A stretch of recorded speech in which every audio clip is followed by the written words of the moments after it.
suis sûr que tu ne connais pas l'homme dont je vais te parler aujourd'hui, alors que c'est l'un de ceux qui a eu la plus grande influence dans l'histoire de France récente. Et en plus, il est au centre de ma biographie préférée, c'est Fouché par Stefan Zweig. Écoute ça.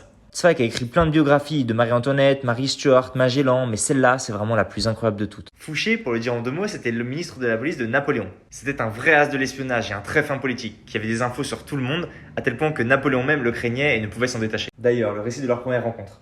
Ils s'examinent soigneusement et cherchent à se rendre compte de quelle utilité ils peuvent être l'un pour l'autre dans la réalisation de leur visée personnelle. Et toujours, les gens supérieurs en voie d'ascension se reconnaissent. Dès la première heure, les rôles sont établis. Celui du maître et celui du serviteur. Le rôle de celui qui crée un univers et le rôle du politique qui connaît bien son temps.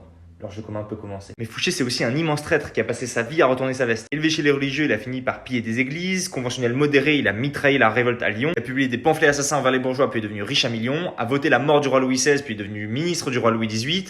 Et a trahi Napoléon plusieurs fois. Son histoire est rocambolesque et Zweig l'écrit ultra bien, donc je veux que te